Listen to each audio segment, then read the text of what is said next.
we presume that you can see the presentation, is that correct? Yes, we can. Okay, thank you. So, yes, I'd just like to introduce Peter Ryan. He's our Chief Operating Officer for our electricity, gas and fibre business, operating all the networks across Auckland. So, firstly, we just flip to the first slide, and I'll get Peter just to talk to just the quantum of expenditure that we invest in across Auckland and how we see this going forward, both in capital and operating expenditure. Thanks, Simon. Yeah, so what you see here is our annual expenditure across the network, both in terms of managing the growth, both normal growth for the existing connections, plus growing the network for new connections, whether they be residential subdivisions, individual residences, or large point loads such as data centres, etc. So our plan, which is publicly available via our asset management plan, is to spend in the order of $600 million per annum, which is a substantial amount of investment. It requires substantial resources, both in terms of human resources, technicians, etc., as well as significant supply chains, some of which lead times are measured in 6 months or more. These levels of investment are significant across the industry, and significantly more if you look at it on a recurring annualized basis compared to other players in the energy system, such as transmission or generation. If you can then just jump to the next slide. Whilst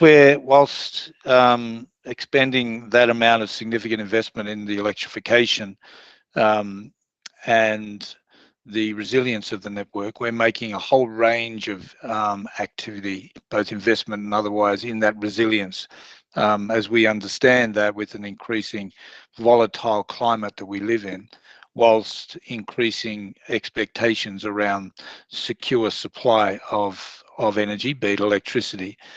You can see here down the left-hand side, whether it be in the area of the robustness of our network, resourcefulness, or the recovery post an event, and Simon will go into those in a minute.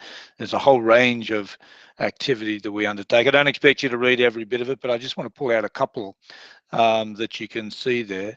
You'll see on the left-hand side there around flood mitigation. So, for example, we invested a number of years ago proactively at Wairau Road to raise our zone substation there by over 2 meters, which was an excellent decision in the recent floods experienced by Auckland in January, where we had over 2 meters of water flow through that area.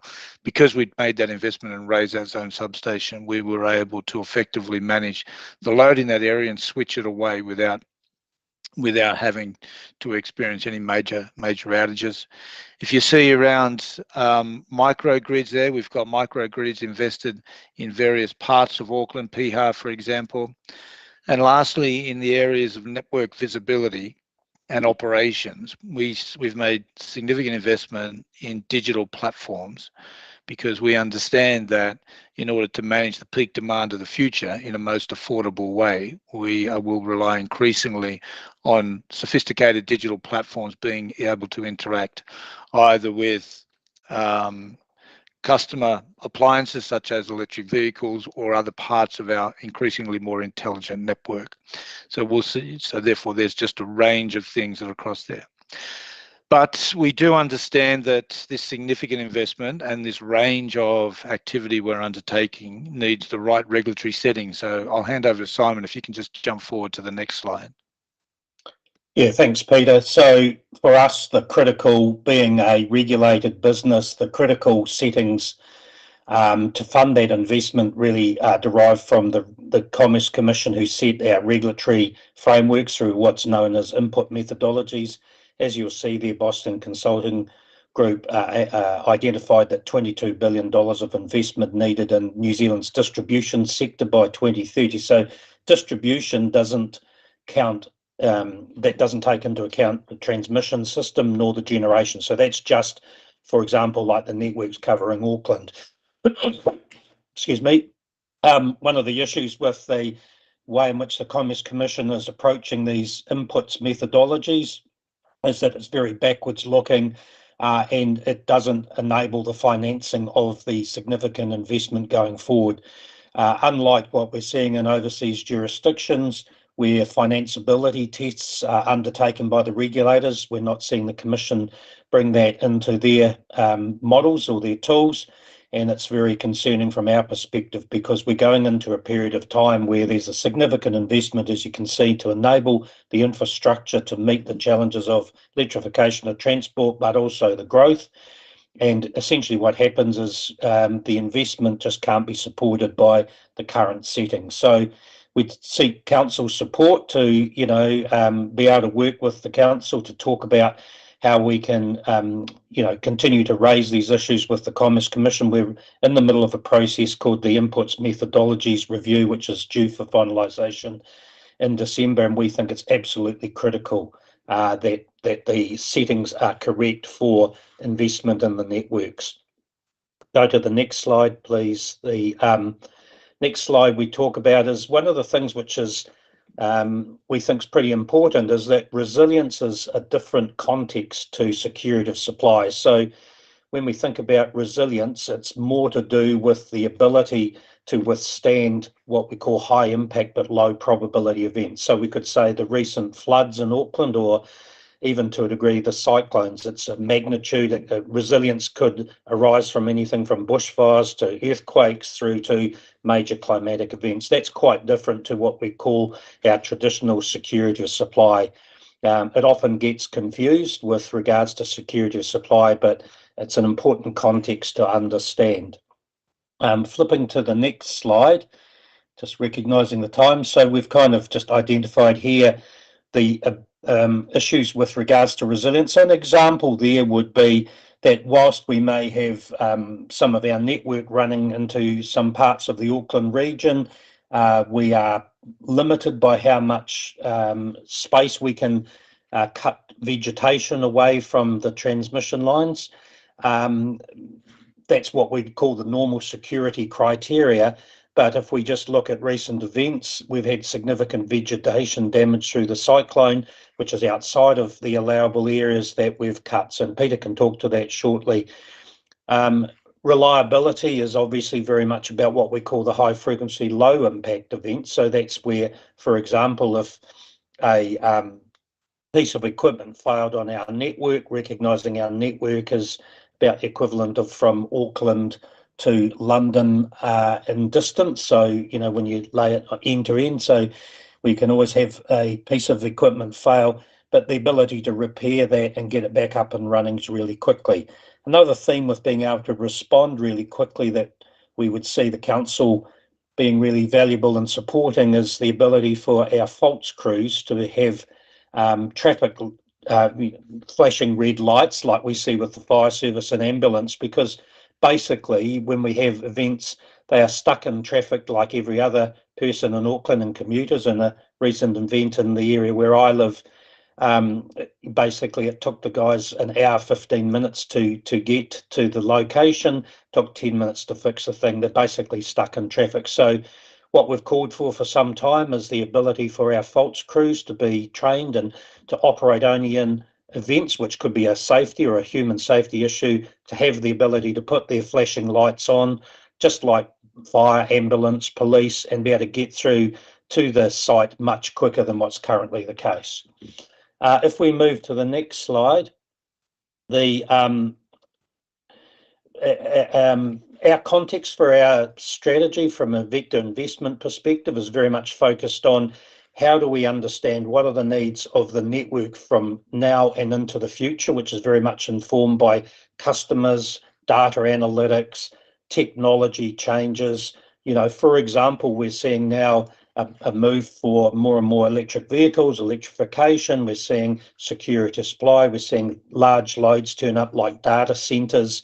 We're seeing different consumer behaviour. So how do we actually have the data linked with the customer analytics, linked with the natural environment, linked with the performance of the energy system to build much smarter and more efficient networks? And one of the areas where we're particularly investing in is what we call digital platforms, not only to do the analytics, but also to manage the networks in a much more sophisticated way. So one thing the council may be aware of is that we have a strategic alliance with both Amazon Web Services and Google X, where we're co-developing platforms to build these new solutions to enable our networks to operate in a much more sophisticated and smart way. And in the case of both of those parties, we're the only parties that are working with them on these types of models, co-developments with the likes of Amazon. There's about 70 people between ourselves and Amazon building new digital platforms as a co-development. And with Google, we've got some other partners in the US. Excuse me, next slide. So I'll hand over to Peter, and you could talk about some recent events and some of the challenges that we face through those, with primarily the biggest issue being vegetation. Thanks, Simon. Yeah, vegetation is probably our biggest contributor to the outages around the network. We are seeing a higher frequency of high concentration of high velocity wind across the network, in particular which impacts us particularly in the north and west parts of Auckland, compounded with this period of high wet weather, makes the ground highly susceptible in those high wind situations for trees to come over. And you can see there that, for example, even during Cyclone Gabrielle, 65% of all the outages that we experienced were typically down to vegetation. We are hampered somewhat because regulations deem that we can only cut within a certain proximity of our assets, our aerial overhead assets, and that's typically somewhere between 1.5 to 3 meters, depending on the voltage of the line. Anything beyond that, we're unable to cut, and a lot of the trees that impact our lines are beyond that cut zone.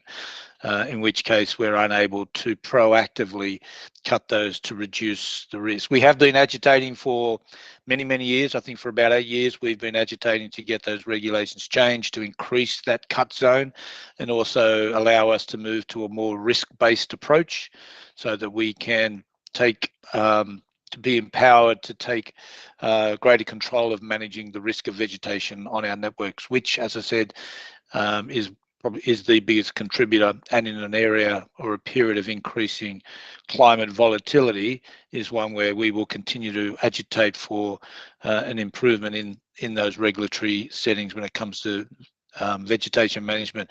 Even if you look abroad to Australia, for example, there's a lot more empowerment given to distribution networks like Vector, where we see corridors being cut to reduce the risk, especially to more critical higher voltage infrastructure.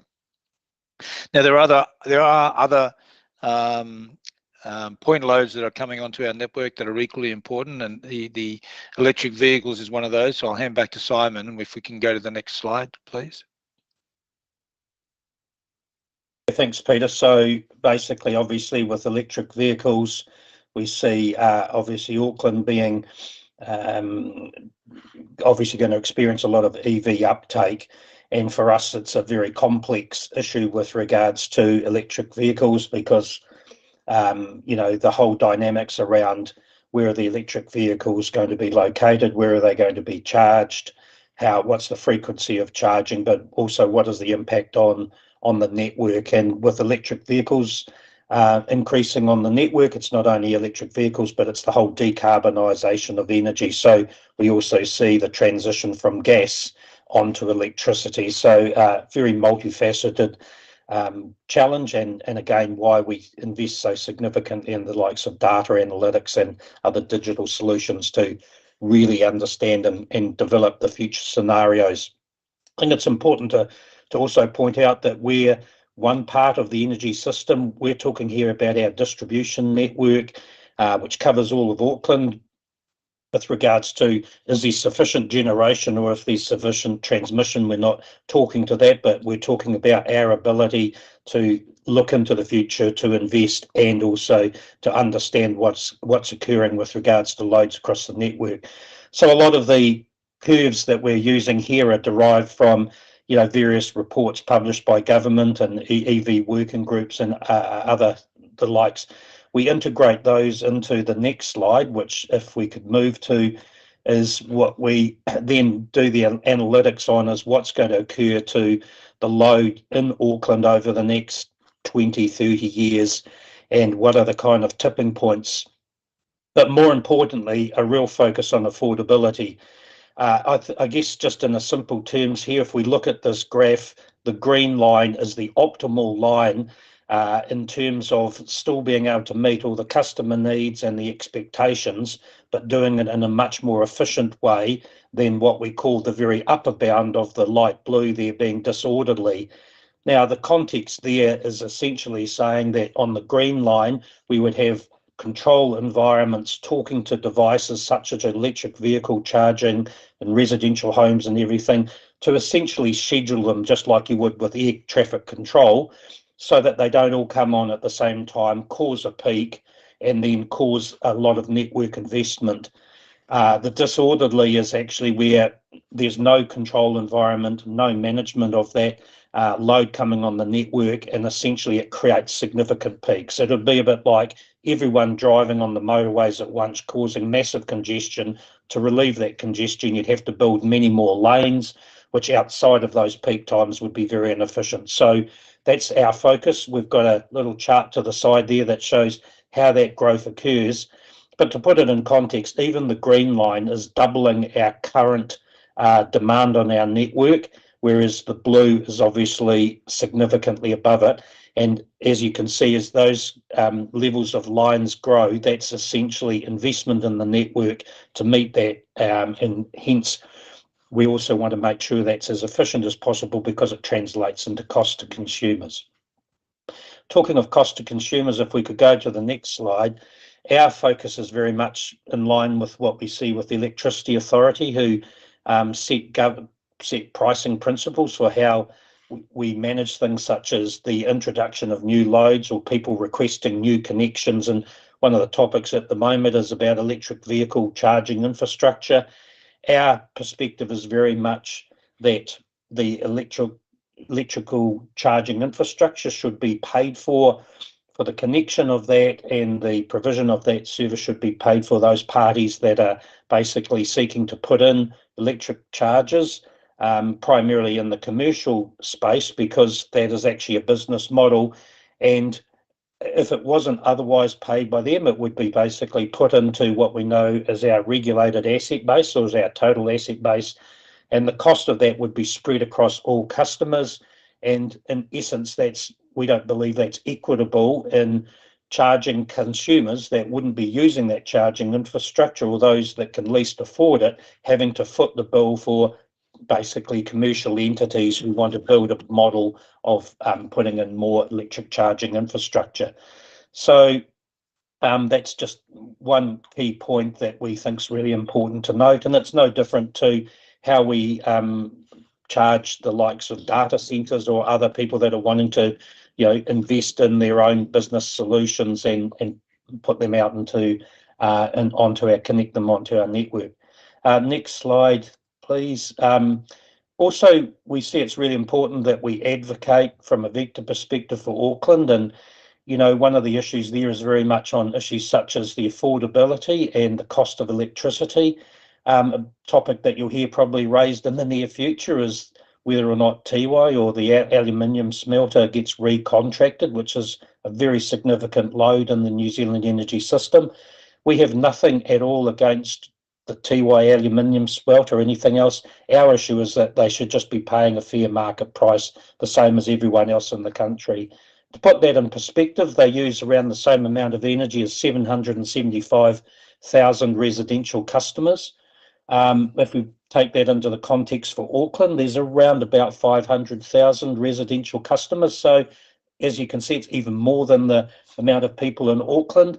They pay roughly 3.5 cents per kilowatt hour for that. That's in contrast to the retail wholesale price of around 15 cents for retail customers in New Zealand, and it equates to around $500 million a year in cost difference between what they pay and the equivalent number of people. So we just think it's really important that that's an equitable allocation, and the cost shouldn't be therefore kind of loaded onto residential consumers when we're facing some of these energy transition challenges. So if we could flip to the next slide, just in recognition of time, to really focus on what we believe is critical and where we obviously welcome support from the council, is we think it's super critical when energy is becoming one of the most important pieces of infrastructure we're seeing globally, where the dependence on electricity is so critical now, whether it's for the home consumer use businesses, but now we're also seeing the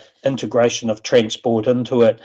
We believe there needs to be a Ministry of Energy or equivalent agency that can actually streamline the regulatory and policy decisions, as opposed to it being very fragmented at the moment, and to bring that decision framework to get a real focus on what's required from an energy strategy.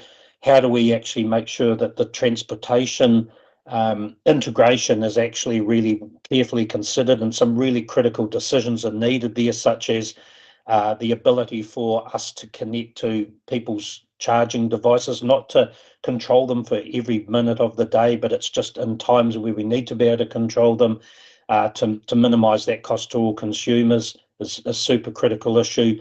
And New Zealand's basically lagging behind what other markets are doing. In the UK, we've seen the Department for Energy Security and Net Zero established, and we think as it stands at the moment, it's too fragmented, there's too many agencies, and energy is so critical, it needs to be really given a singular focus and brought into one entity. And so we've been advocating that and have been on that mission for quite some time. So a voice in support would be really great to sit alongside us. And then turning to the last slide, I'm more than happy to take any questions, but thank you for your time. All right, thank you very much, Peter and Simon. That was some real food for thought in amongst that, and it would seem, Barry, potentially a role for Auckland Council in picking up some of the suggestions that Peter and Simon made there. We've got a few questions here, if you don't mind, gentlemen, asking, and we'll kick off with Councillors Walker, Henderson, Turner, and Darby, and Ferry. Good to hear from you. I met with some people in Vector some months ago and discussed the merit of an energy strategy for Auckland. So I just want to run that past you, and that's certainly within the context of a Ministry of Energy. I'm mindful of is that will take some time to put in place, given the slow pace of government. So given the critical demand that we've got in Auckland, all the issues around peak loading that are coming into play, around the electrification of everything, do you think there's some merit in an energy strategy for Auckland? And I'm assuming that would do some pretty sophisticated foresighting and the like. And one of the things I'm mindful of is that there are international players like Tesla that can actually supply megapacks and capacity to buffer systems based on zero capital cost to the likes of council and players, because there's an economic model because of the difference between the peak cost of power and the off-peak to do that. And we're seeing these networks being deployed around the planet, particularly in the United States. So critical question then, just around the energy strategy for Auckland and the immediacy of it.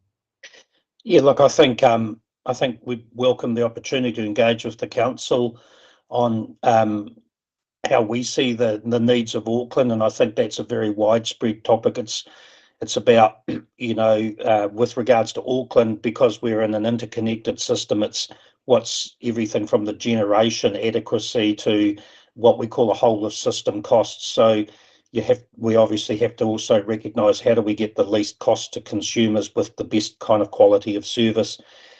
We certainly have invested a lot in technology, as we say, our relationships with the likes of Amazon and also Google X We were the first party to enter into an arrangement some years back with Tesla on large-scale batteries and put one of those first in the Southern Hemisphere in Glen Innes. So very much understand the battery technology. But I think the bigger point is that we are part of an interconnected system.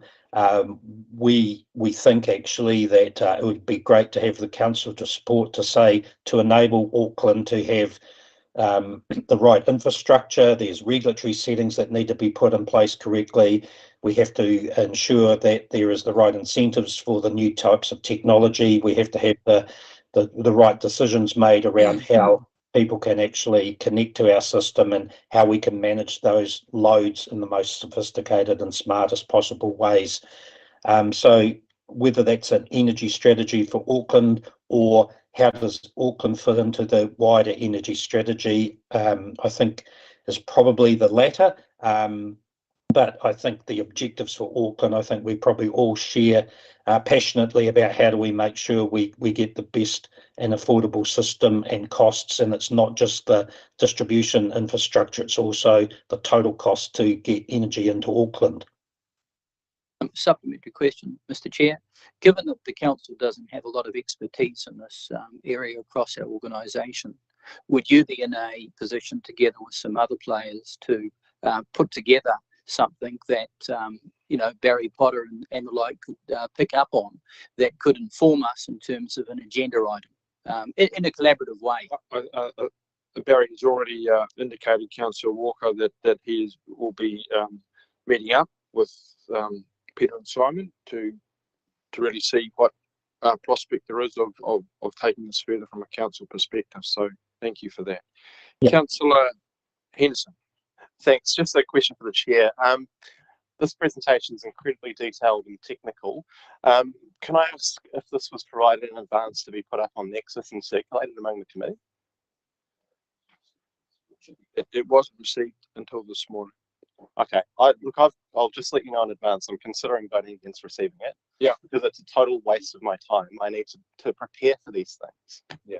I certainly don't think the presentation was a waste of time, but I take your point about having this in a timely manner. Yeah. And that will be I can't ask questions if I don't ask them. So that's been duly noted, and it's a fair point. Thanks, Chair. Councillor Turner. Thank you, Mr. Chair. I've just got 3 questions there. So this is really poignant compared to our long-term plan considerations at the moment and our future strategy for Auckland. So you say that supply and network capacity isn't part of your presentation here today. But based on the fact that small power stations, like small nuclear power stations, like big battery packs, etc., can be placed almost anywhere, based on the fact that we mightn't ever see a hydro dam anywhere that we can sort of plan for, how can you... There's no basis to this discussion, because without knowing where you're going to get your supply located, I can't see. So what could you say to that?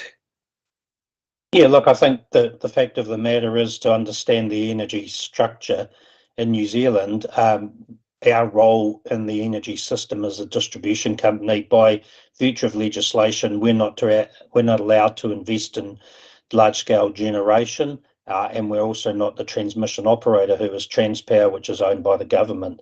So we're talking about what we see as the growth of energy requirements for Auckland.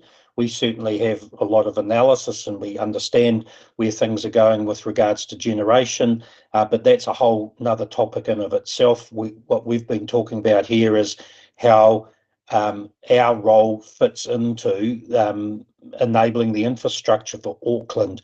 Now, there's no doubt that there are solutions. I mean, for example, we see in the far north that's got a significant amount of solar capacity that could be developed up in the far north. But one of the big challenges there, which is a real debate in the energy sector, is the transmission system is constrained to get that energy out of Northland and down into the places like Auckland. We also advocate strongly for generation and transmission to be thought of as a total cost, as opposed to it being treated as separately. And and making sure that like generation is located in the right parts of the country to deliver the lowest overall cost. And we see in places like Australia, where they have things called renewable energy zones, there's nothing to stop, and we're enabling people connecting up solar and batteries, but our role does not, for example, expand into planning generation. That is actually left to the market, which the Electricity Authority oversees, for the market to basically invest in generation and then separately transmission to be built to get it into cities right across the country. So we can certainly talk further on our perspectives on that, but that's just legislatively not our role. Okay, thank you. Just another two questions, last two questions, just to put it into street speak. When you talked about how you described charging stations privately and publicly and commercially, are you kind of envisaging a developer contribution strategy like Watercare's water meters, where you pay $16,000 to hook up and 13,000 of that goes into a developer contribution situation? Well, we have a very similar model, basically based on the same types of models. We have a direct connection charge, and then we have what's known as a system growth charge, and that aligns with the price principles that we set from the Electricity Authority, and that very much is around cost reflective of saying the people that are causing those upgrade costs should basically be responsible for them, rather than being socialised across a whole lot of other people. Thank you. Last question. So you're basically going to put the people's charger on like a ripple switch, like I don't know if we still have it, but we used to have in hot water cylinders, so that you guys can go, not tonight, Charlie.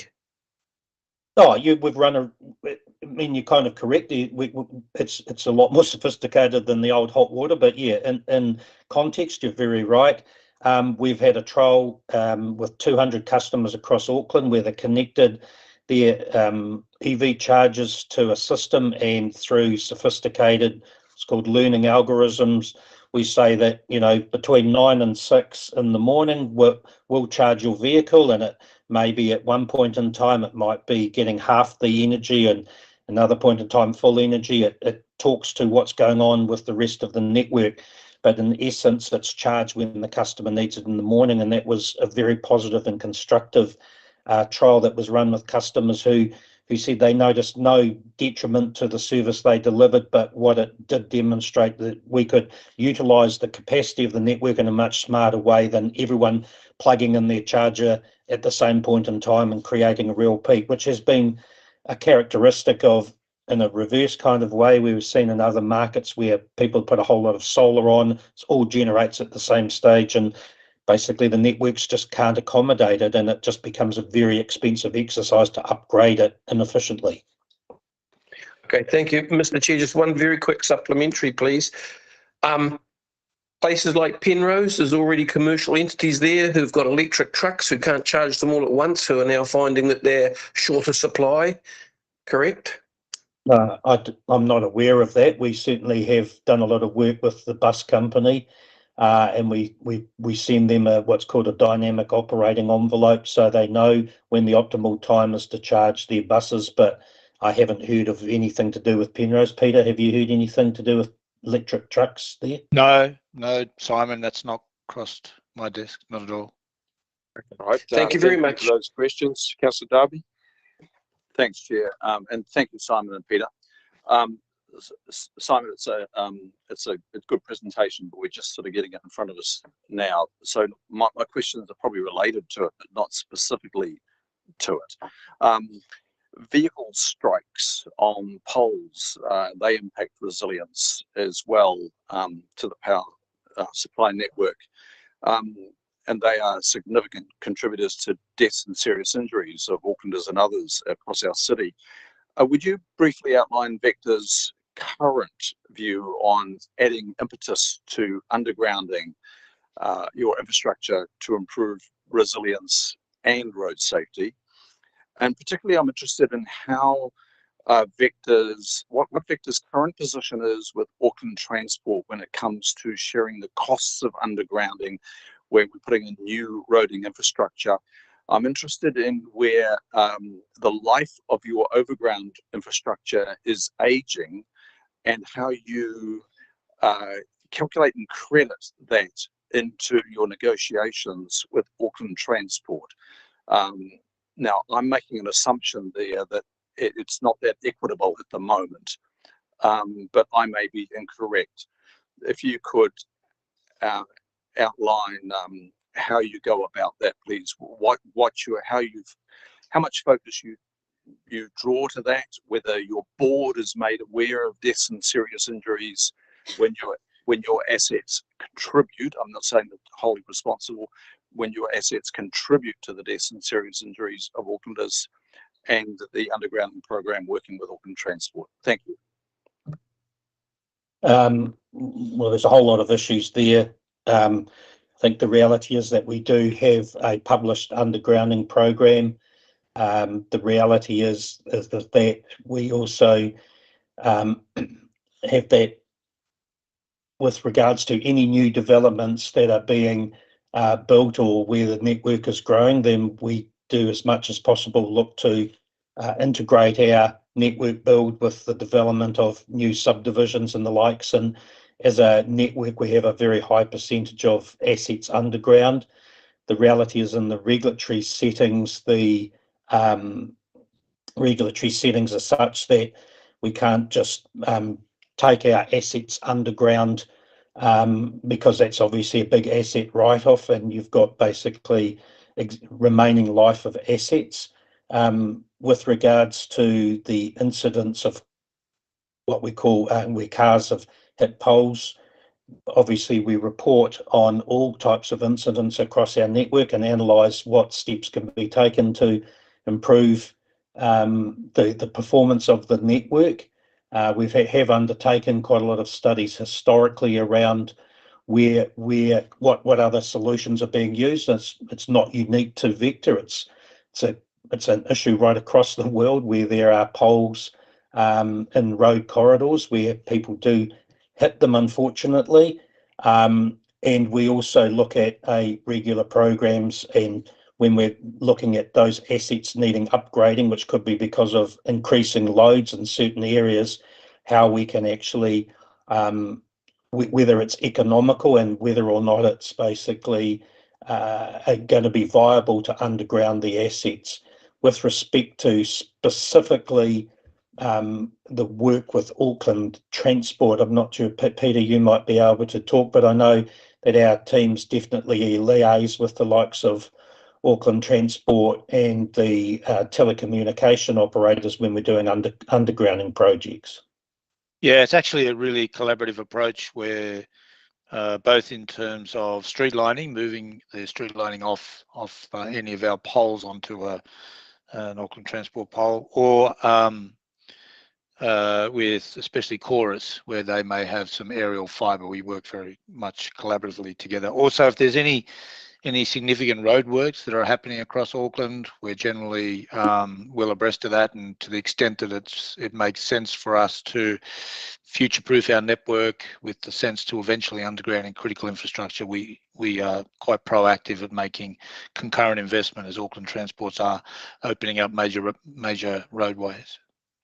Just one short supplementary there, and thank you for that, Simon Peter. I'm aware that the cost sharing is not that equitable though. So where through your asset management plan, you've got some overground infrastructure and it's aging and it's coming to a point where poles and overhead wires, etc., require replacement, but then Auckland Transport is looking to underground on that section of road because it is upgrading it. I'm looking for some confirmation that you discount the cost of the undergrounding overall cost because your infrastructure is aging. My understanding is that's not quite the case at the moment, that Auckland Transport is bearing an inequitable cost to underground your infrastructure as we underground or upgrade our roads. Am I incorrect in that regard? I don't know. We need to take that away and look at it. I don't know where that view comes from. I don't have the exact model basis on how we actually calculate that in front of me, but I mean, I think we've certainly been working with the council for a long time with regards to how we undertake undergrounding. But sorry, I don't have that information in front of me. So I think we can follow up on that in that area, Councillor W. Listen, I've only got two questioners left. It's Councillor Ferry and Councillor Lee. We are a bit time constrained with Waka Kotahi because of everything that's happened today. We must really try and get them started by 12 o'clock because they've got to be away by past. So Councillor Ferry and Lee will be the last two, and if you could bear those constraints in mind, that would be greatly helpful. Thank you. Councillor Ferry. Thank you. I share some of Councillor Henderson's concerns about this. I note that it is now available to us on Nexus, but I would just like some confirmation that that will be in the minutes too, because it is difficult for the public to give us any input. Okay. But my substantive question, I do have a substantive question. I'll leave that for now. You know, we just asked that question, so I don't want to prolong it. Our staff have endeavoured to chase up presenters in this committee meeting. Sometimes it's out of their hands. We're aware of it. Okay. No, okay. So it's been acknowledged. I don't think we need to go into it now. Could you ask your question, please? Sure. So my question was leading on from Councillor Darby's question in relation to power poles.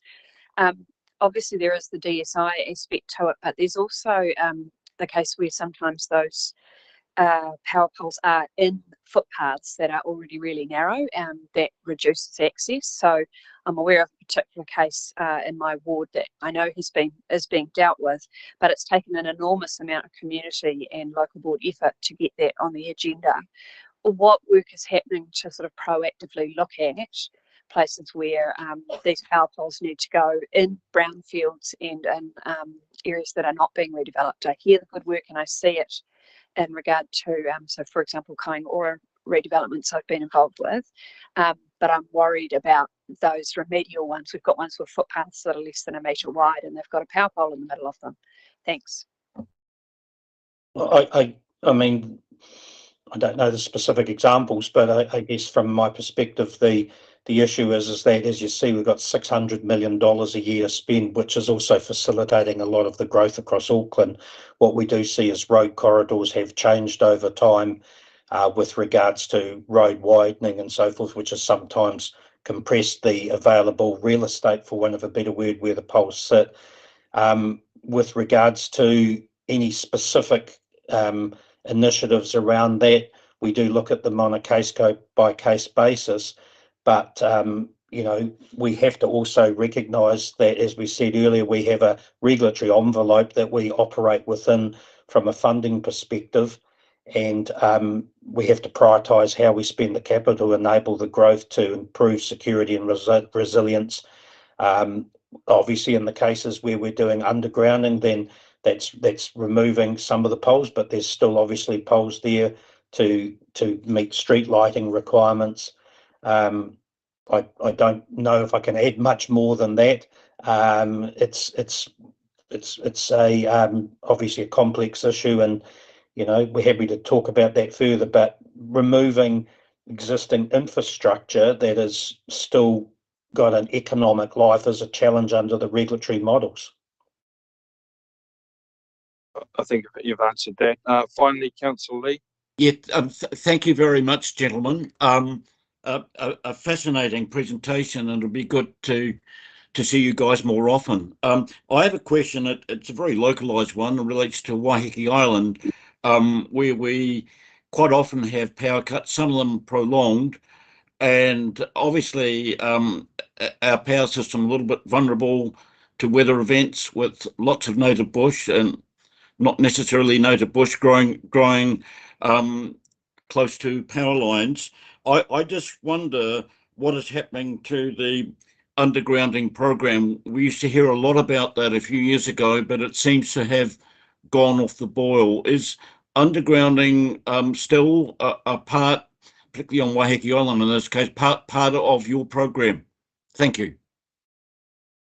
Peter, do you want to take that one? Yeah, I think there's a couple of parts to that. So we, you know, the resilience of the the network on Waiheke is a key focus for us.